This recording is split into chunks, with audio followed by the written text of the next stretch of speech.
Bismillahirrahmanirrahim. Assalamualaikum warahmatullahi wabarakatuh. Sampurasun, wilujeng enjing, wilujeng patepang deui sareng ibu dina pangajaran bahasa Sunda. Dina pangajaran bahasa Sunda, ayeuna urang bakal diajar di tema genep ngeunaan kalimah panyeluk jeung aksara gede.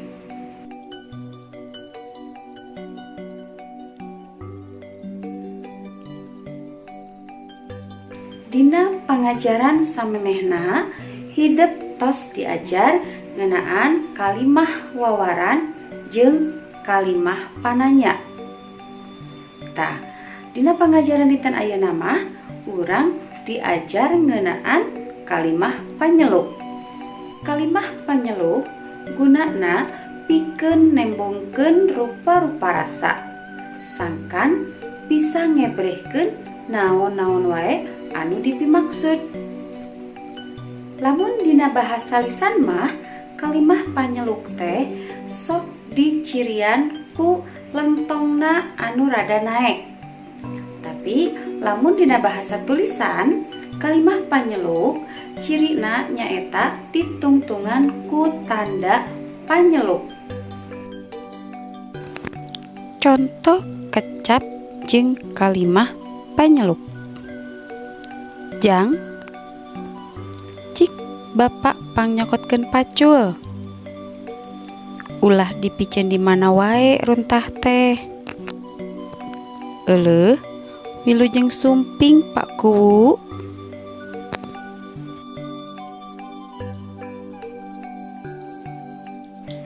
Materi anu kadua, ayeuna urang diajar ngeunaan aksara gede atawa dina bahasa Indonesia mah disebutna huruf kapital.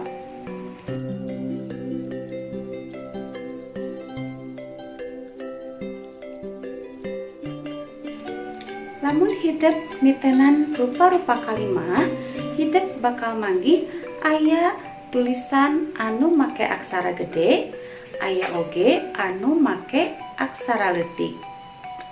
Unggal tulisan anu make aksara gede eta teh aya harti jeung gunana.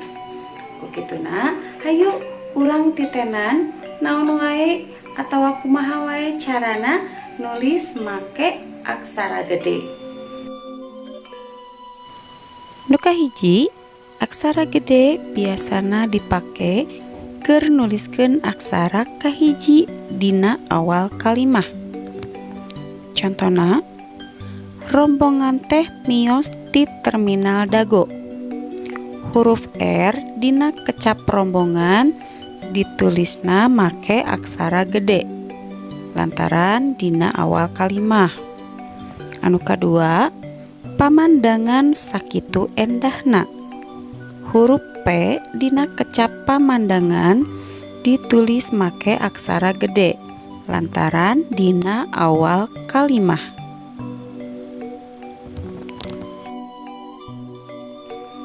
Anu kadua, aksara gede biasana digunakeun keur nuliskeun aksara kahiji dina ngaran jelema.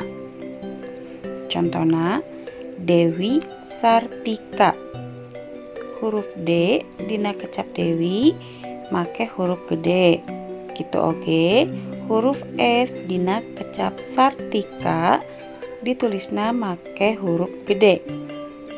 Anu kadua, Memed Sastra Hadi Prawira. Huruf M dina kecap Memed make aksara gede. Terus dina kecap Sastra Hadi Prawira huruf S na make aksara gede oge.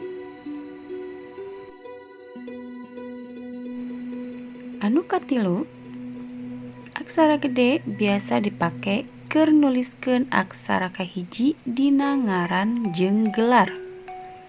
Contona, Raden Dewi Sartika.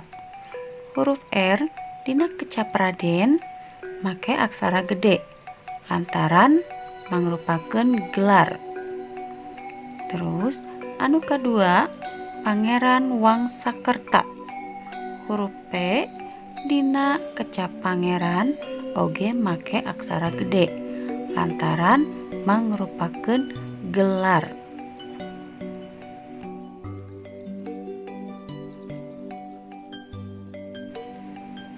Anu kaopat, aksara gede biasa dipake keur nuliskeun ngaran poe, ngaran bulan, oge tahun. Contohna nyaeta poe Kemis. Huruf K dina kecap Kemis make aksara gede lantaran ngaran poe. Anu kadua nyaeta bulan Januari. Huruf J dina kecap Januari make aksara gede lantaran ngaran bulan. Anu katilu nyaeta tahun Masehi.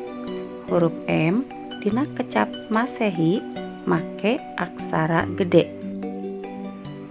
Anu kalima, aksara gede biasa dipake keur nuliskeun ngaran tempat. Contohna Kota Bandung. Huruf K dina kecap kota jeung huruf B dina kecap Bandung make aksara gede. Anu kadua, Situ Lembang. Huruf S dina kecap situ jeung huruf L dina kecap Lembang make aksara gede. Contoh nu kalaina nyaeta Gunung Manglayang. Huruf G dina kecap gunung jeung huruf M dina kecap Manglayang make aksara gede lantaran ngaran tempat.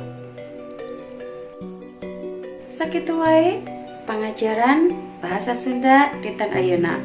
Nyaeta ngeunaan kalimah panyeluk jeung aksara gede.